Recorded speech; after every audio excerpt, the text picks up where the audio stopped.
In this presentation, we follow Darwin during his visit in and around Hobart. We start this presentation by introducing an excellent book, Charles Darwin in Hobart Town, published by the Royal Society of Tasmania in 2009 as part of the many celebrations of the bicentenary of Darwin's birth and the sesquicentenary of the publication of Origin of Species. This book provides lots of background information and shows the routes of Darwin's excursions superimposed on modern maps. Darwin's first diary entry for Hobart. February the 5th. After a 6 days' passage, of which the first part was fine and the latter very cold and squally, we entered the mouth of Storm Bay. The weather justified this awful name. This bay should rather be called a deep estuary, which receives at its head the waters of the Derwent. In the early afternoon they passed the lighthouse called Iron Pot Light at the southern tip of South Arm and entered the mouth of the Derwent River. Despite the inclement weather, Darwin's servant Sims Covington made a sketch of the Iron Pot Lighthouse from the Beagle's deck. Built in 1833, it is still there today, as operational as ever. From the diary. Late in the evening we came to an anchor in a snug cove, on the shores of which stand the capital of Tasmania, as Van Diemen's Land is now called. The number of ships was not very considerable. The first aspect of the place is very inferior to that of Sydney. The latter might be called a city, this only a town. In the morning I walked on shore. The streets are fine and broad, but the houses rather scattered. The shops appeared good. The town stands at the base of Mount Wellington, a mountain 3,100 feet, but of no picturesque beauty. From this it receives a good supply of water, a thing which is much wanted in Sydney. It turns out that Darwin's estimate of the height of Mount Wellington is about 1,000 feet too low. The correct height is 4,170 feet, or 1,271 metres. Continuing with the diary. Round the cove there are some fine warehouses. The waterfront warehouses in Salamanca Place are a famous landmark of Hobart. Their construction began a few years before Darwin's visit and continued into the early 1840s. They are still there today, a bustling array of restaurants, shops and offices, the scene of the celebrated Salamanca market every Saturday.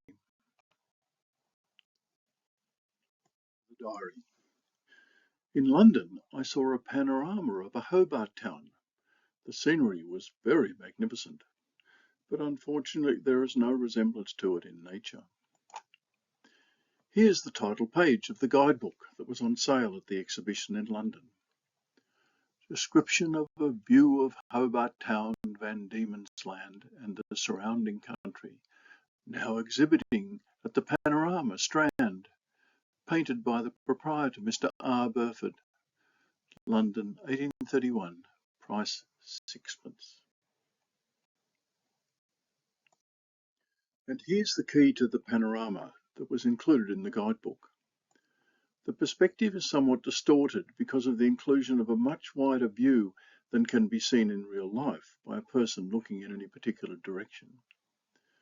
The viewer is standing on the west side of the Derwent River Valley, approximately where the house called Secheron, which we will soon encounter, was later built, overlooking Secheron Point. Starting at the top left, we have Mount Wellington. In the top centre are many buildings located in what is now the Hobart Central Business District. The warehouses in Salamanca Place had not yet been built. On the top right is Macquarie Point, the northeastern end of the Hobart Central Business District.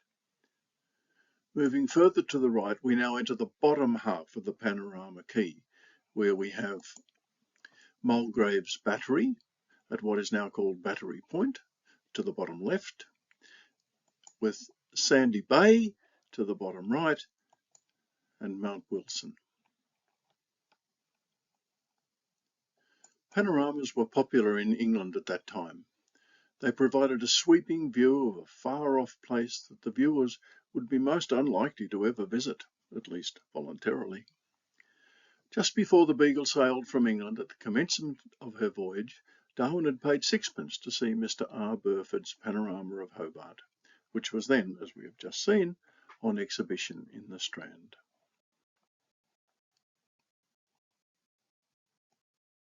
What Darwin does not mention is that the Burford Panorama of Hobart was actually based on 6 paintings by Augustus Earle, Darwin's former Beagle shipmate.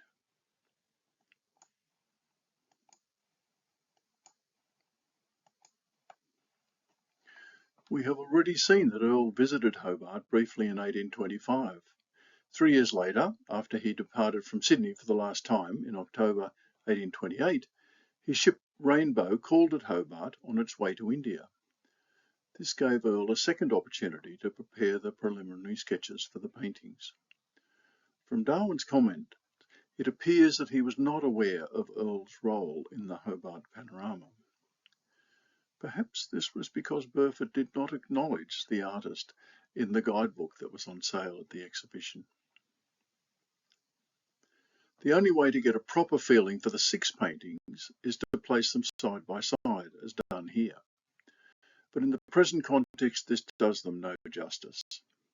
So we will now show each painting separately from left to right. Here's the first, with Mount Wellington in all its glory. If you look carefully, you can see at the bottom of the painting there is a strip in which the names of places are written, just as in the key to the panorama. Unfortunately, the writing is indistinct. Here's the second, showing some of the major buildings in Hobart at that time. The extent of detail is extraordinary. Anyone familiar with Hobart may be able to pick out some of the buildings.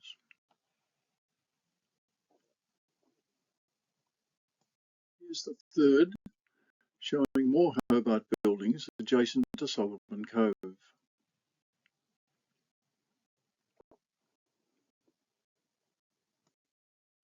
Here's the fourth painting, with Macquarie Point behind the leftmost ship, and with a clear view of the eastern shoreline of the Derwent River Valley.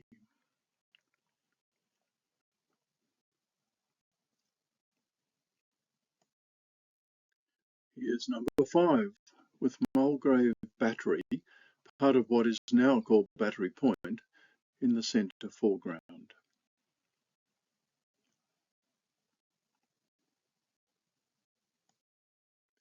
And here's the last of the 6 paintings, looking south down the Derwent River, but not looking sufficiently to the right to include Sandy Bay and Mount Nelson.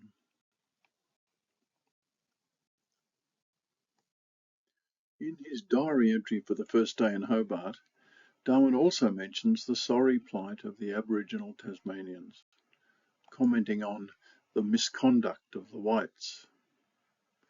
This is a long and very complex story, which we treat at great length in our book.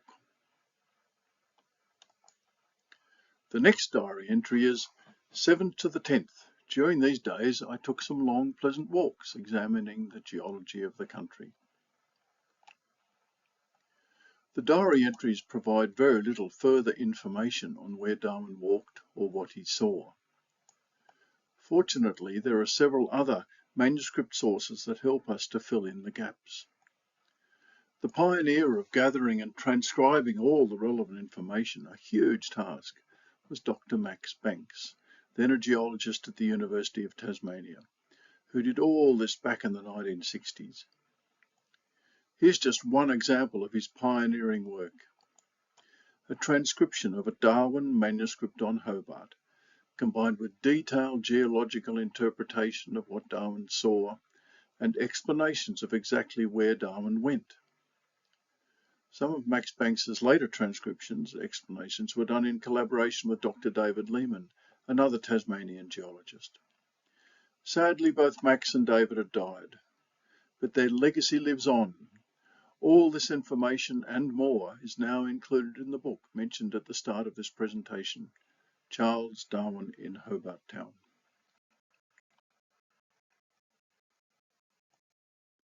We get a better idea of Darwin's long, pleasant walks examining the geology of the country from his Journal of Researches, the third of the 3 official Beagle Voyage books published in 1839.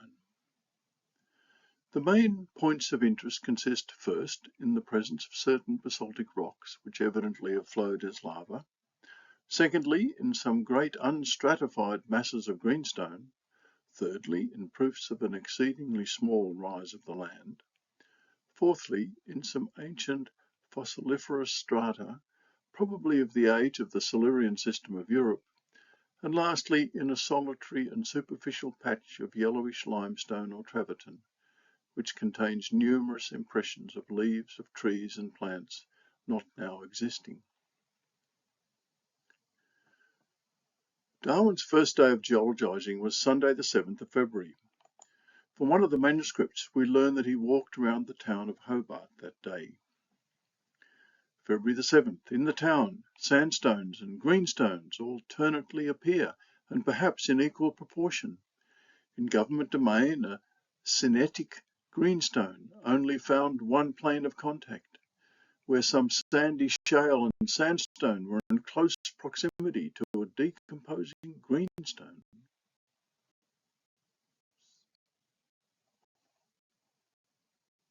The next day, Monday the 8th of February, he went further afield.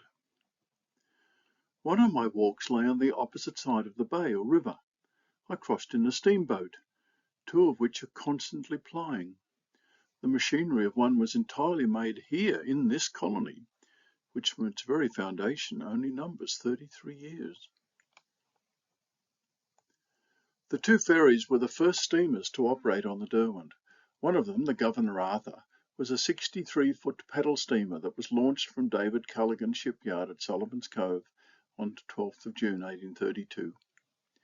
In January 1835 she was fitted with a new and larger cylinder that was cast at Captain Wilson's foundry at the lower end of Collins Street. Presumably this was the local built machinery that so impressed Darwin. The other steamer was the Surprise, which was built in Sydney in 1831. Here's a map of Hobart and environs showing roughly Darwin's excursion on the 8th of February. When he caught the ferry across the river, he landed at Kangaroo Point, near present-day Bellerive. During what must have been quite a strenuous day, he not only collected geological specimens along the foreshore as far as Howrah Point, he also climbed some of the neighbouring hills, Knopwood and Mornington Hills. For anyone living in or visiting Hobart, if you Google for Charles Darwin Trail, you will find 2 websites that can guide you in walking in the vicinity of Darwin's excursion on the eastern side of the Derwent River.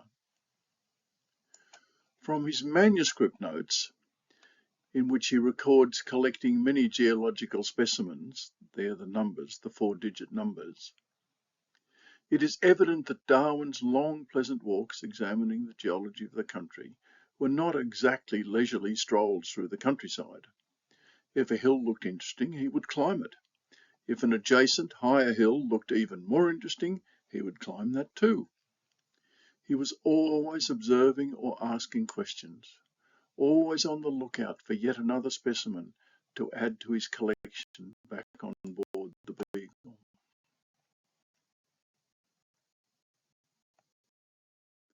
The next morning, Tuesday the 9th of February, Darwin was off on another equally demanding excursion, this time along the western shore of the Derwent River, south of Hobart. In the DAR 40 manuscript, he records, Tuesday 9th, walked coast, south of town. Greenstones, generally globular concentric structure, in close connection with inclined strata, but not inclined by this rock. of sandstone conglomerate containing numerous pebbles of the underlying greenstone, the white chert with organic impressions, etc., etc.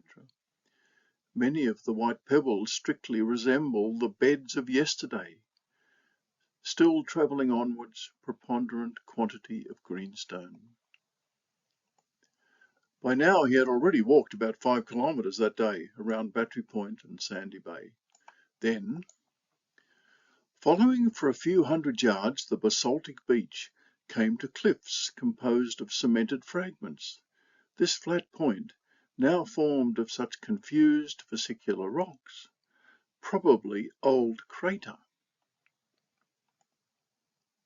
With these words, Darwin became the first person to recognise that the area which stretches from the southern end of Long Beach to the point south of Blinking Billy Point is part of the crater of a long extinct volcano.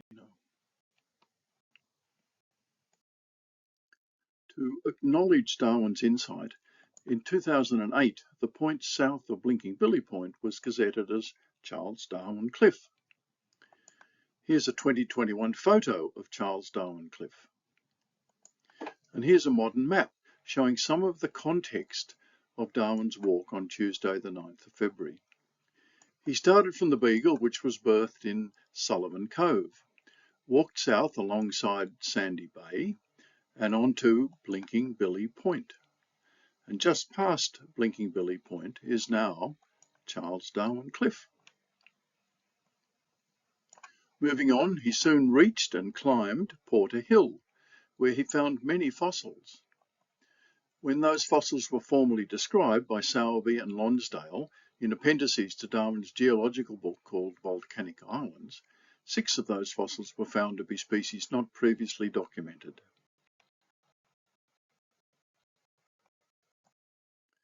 The next day, Wednesday the 10th, was unfruitful, although not through want of trying. Darwin had decided to climb Mount Wellington, but apparently wasted most of the day in an unsuccessful attempt. The following day, Thursday the 11th, he was successful. In his diary he wrote, 11th, I ascended Mount Wellington. I made the attempt the day before, but from the thickness of the wood, failed.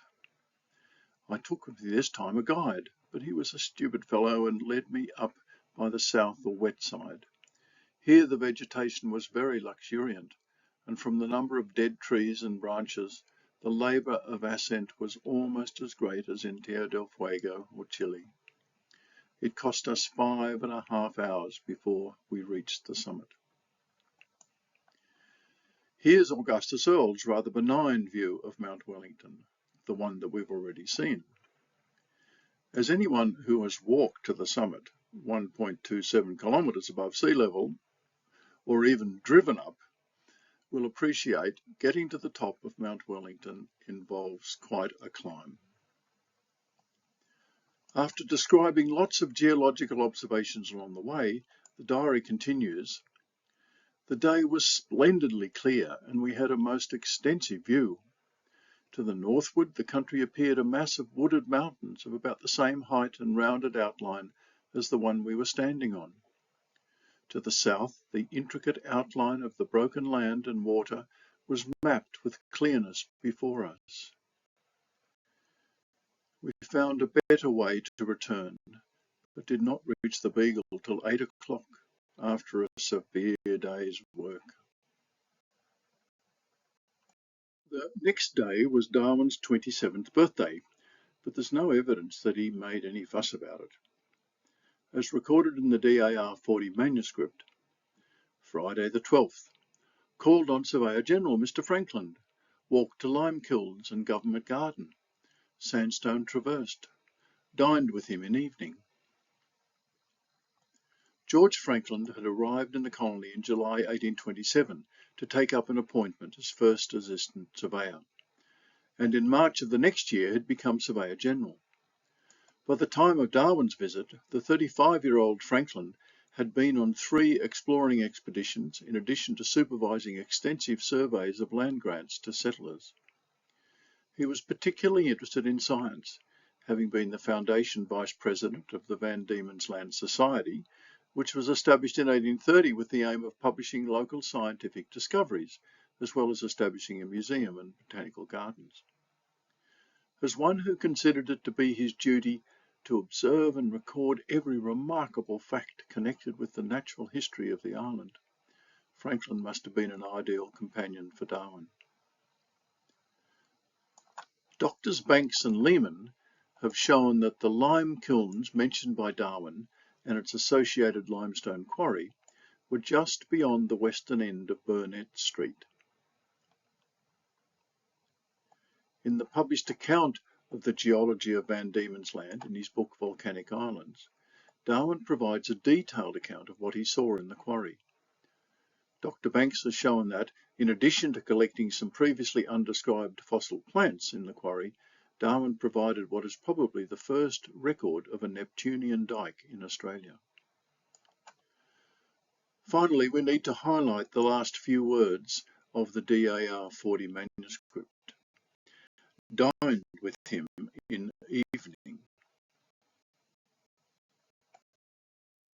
Darwin actually mentions Franklin in his diary. Here we reproduce the handwritten diary entry because there has been a small error in the official transcription. As you can see, the diary reads, 12th to the 15th. I had been introduced to Mr. Franklin, the Surveyor General, and during these days I was much in his society. He took me 2 very pleasant rides, and I passed at his house the most agreeable evenings since leaving England. The minor error is that the official transcript has a singular evening rather than plural evenings. The plural is important because it shows that not only did Darwin dine with Franklin in Franklin's house on the evening of the 12th, as recorded in the DAR 40 manuscript, but that Darwin also dined there on other evenings during the Beagle's stay in Hobart. And, what's more, Darwin enjoyed those evenings more than any other evening since leaving England. High praise indeed. Franklin's house had been built in 1831 at Battery Point on 8 acres, that's 3.2 hectares of land, with 1,000 feet, that's 305 metres, of waterfront, granted to Franklin the previous year. Here's a sketch of the house as it appeared in 1846.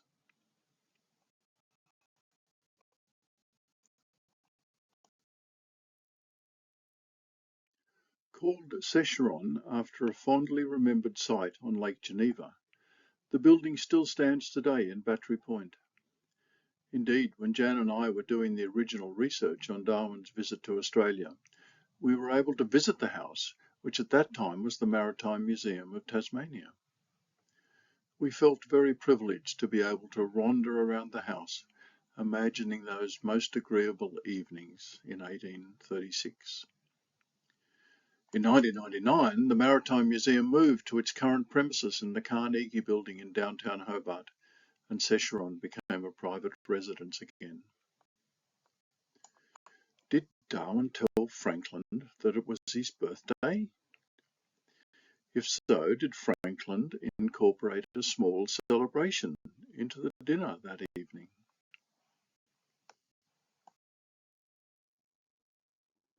The next day, Darwin records in the DAR 40 manuscript, Saturday 13th, crossed ferry, rode to examine beds of shells. This was the first of the very pleasant rides that Darwin took with Franklin. The ferry crossing was the same as the one that Darwin had made 5 days earlier. But with Franklin as his guide and with a horse to ride, Darwin was able to travel much further once he had reached the other side. In fact, he and Franklin rode to Mortimer Bay, which is about 18 kilometres southeast of Kangaroo Point. As recorded in the DAR 40 manuscript, what most interested Darwin was an upraised beach. Certainly much shells brought by natives, piles of stone hatchets, but these may have been upheaved. Darwin's observations at Mortimer Bay became the centrepiece for his discovery discussion of upraised beaches in the published geological account in his book Volcanic Islands. Completing their observations at Mortimer Bay, Darwin and Franklin rowed back to the ferry and returned to Hobart. In the DAR 40 manuscript, Darwin records that in the evening he dined Attorney General. Very pleasant musical performance, very comfortable, large numerous rooms, beautifully furnished, very pleasant party. The Attorney General in 1836 was Alfred Stephen, then only 33 years old. His house, in which the musical party was held, still stands at 218 Macquarie Street, Hobart, on a block of land granted to Stephen in 1825, soon after his arrival in the colony. Now known as Stephenville, the house forms part of St Michael's Collegiate School. The concert was in keeping with Stephen's keen interest in music. When describing in his autobiography how he gave up violin practice because his brothers could no longer bear the noise, Stephen joked that, quote, "Thus a Paganini has been lost to the world," unquote. Also, as a young man in London, he recalled that, quote, "Paganini on his unearthly violin was a delight to me," unquote, and that he went, quote, "often to the theatres and heard more operas of Rossini and others than I can remember," unquote. In 1839, Stephen left Hobart to take up a judicial appointment in Sydney, where he later became Chief Justice and a leading figure in the colony.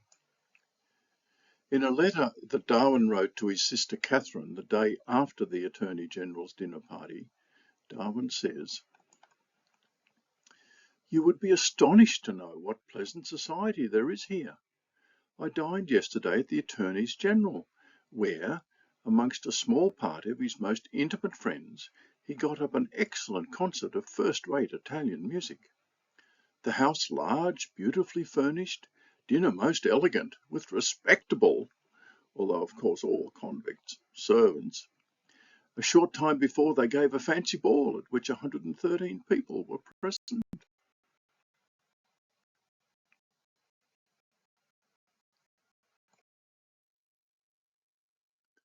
After what can be justifiably described as an active week, Darwin had a relatively quiet Sunday. The entry in his DAR 40 manuscript is, "Sunday 14th, stayed on board writing letters, stopped from want of sun." Sunday the 14th of February was a dreadful day in Hobart. As recorded in Fitzroy's weather records, it was cloudy and squally. There was lightning in the evening, and the wind blew at 4.6 or 4.7 for most of the day.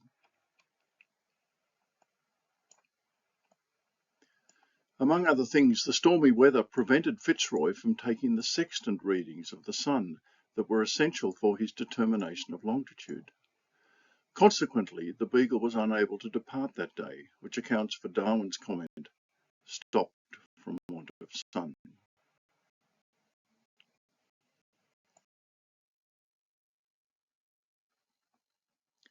The next morning, Monday the 15th of February, the wind had dropped, but it was still very overcast and gloomy, and for a second time the Beagle's departure was delayed. As Darwin recorded in the DAR 40 manuscript, he had a visitor. Monday the 15th, Mr. Franklin came on board, went out riding with him, stormy day, dined in evening, most pleasant. It seems that Franklin was keen to show his new friend more of the Hobart environs. This time they rode northwest of the town, stopping first at a dolerite dike that is cut by Augusta Road. Continuing further north and west, Franklin showed Darwin a limestone quarry at Barossa Road. Darwin collected 4 different specimens of fossils and 1 specimen of the soft chalk from this quarry.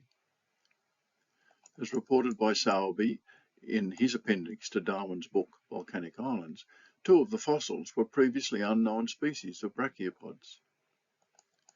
After a successful day, Darwin and Franklin returned to Hobart and, as Darwin describes in the manuscript just quoted, they dined in evening most pleasant, presumably again at Franklin's house, Seshron.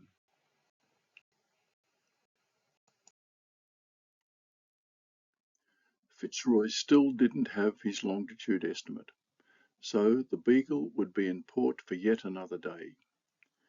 In the DAR 40 manuscript, Darwin records, Tuesday 16th, went in a coach to New Norfolk, banks of the Derwent, farms, very nice country, mountainous, woody. Here is a portion of Franklin's 1839 map of Van Diemen's Land, showing the road from Hobart to New Norfolk, a distance of around 36 kilometres. Although not mentioned here or in his diary, Darwin did more geologising on his trip to New Norfolk, collecting yet another rock sample. Intriguingly, the next words in the DAR 40 manuscript are, walked from town and fell asleep beneath a tree. What would have happened if Darwin had slept for so long that he missed the last coach back to Hobart? With the Beagle's departure already so much delayed, would Fitzroy have been willing to delay sailing for another day, just to wait for Darwin to return? Although the answer to this question is almost certainly yes, it is still interesting to contemplate what might have happened if Darwin had been left stranded in Hobart. No doubt Franklin would have seen that Darwin was usefully employed for as long as it took for the next ship to depart for England.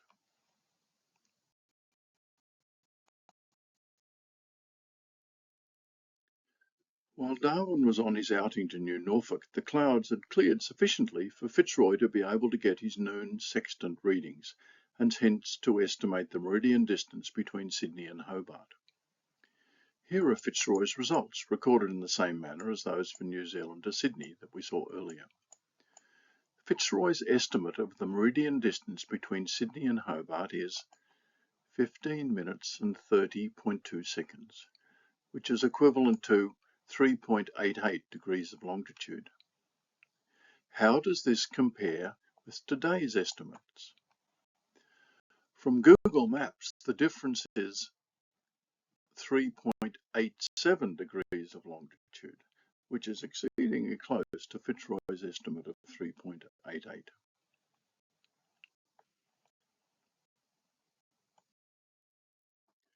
With its meridian distance estimate all done, the Beagle could now depart Hobart. Just before we leave, let's have a quick look at some of the animal specimens that were collected by Darwin and/or Covington during the Beagle's stay in Hobart. Here's an oak skink, as recorded in Darwin's The Zoology of the Voyage of HMS Beagle, published in 1843.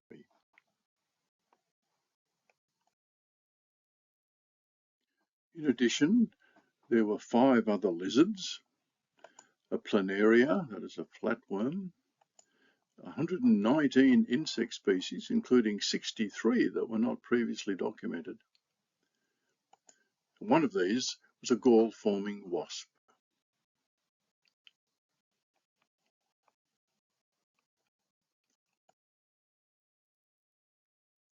Intriguingly, Darwin also had an encounter with a snake, for which he recorded in another manuscript, the Zoological Diary, the abdomen being burst in catching the animal, a small snake appeared from the disrupted egg, hence ovoviparous. Is not this curious in Coluber? Coluber refers to the family Colubridae, which at that time encompassed most of the European snakes with which Darwin would have been familiar, namely those that are non-venomous and egg-laying. His question arises because this Tasmanian snake looked like a colubrid, and yet it was carrying offspring in disrupted eggs, that is, in membranous egg sacs that had broken when its abdomen burst. Darwin could see that this snake would be live-bearing rather than egg-laying, and yet it looked as if it belonged to the colubrid family. The answer to this question is that this Tasmanian snake was not a colurid. It was in fact either a tiger snake or a copperhead, both of which are members of the elapid family. In marked contrast to colurids, elapids are live-bearing and venomous. Apparently Darwin had no idea that the snake he was examining so closely was actually very dangerous. We are therefore confronted with the intriguing possibility that the 27-year-old Darwin could have been killed by a snake in Hobart in 1836. As the headline of a recent article in a Tasmanian newspaper declared, Hobart nearly robbed the world of Charles Darwin.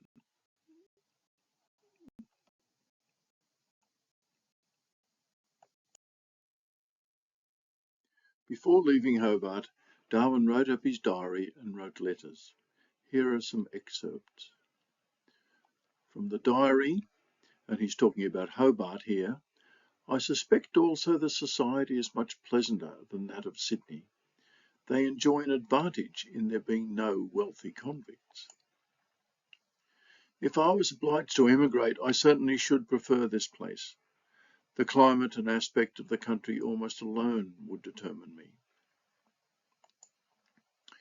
To his cousin, William Fox, he wrote, Now that the object of our voyage is reduced simply to chronometrical measurements, a large portion of our time is spent in making passages. This is to me so much existence obliterated from the page of life.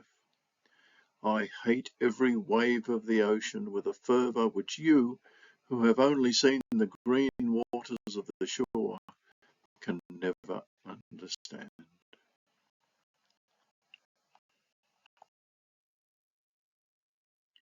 To his sister Catherine, and again talking about Hobart, there is a better class of society. Here there are no convicts driving in their carriages and revelling in their wealth. My reason tells me I ought to enjoy all this, but I confess I never see a merchant vessel start for England without a most dangerous inclination to bolt. It is a most true and grievous fact that the last 4 months appear to me as long as the 2 previous years, at which rate I have yet to remain out for 4 years longer. There never was a ship so full of homesick heroes as the Beagle. Tomorrow morning we sail for King George Sound, 1,800 miles of most stormy sea. Heaven protect and fortify my poor stomach.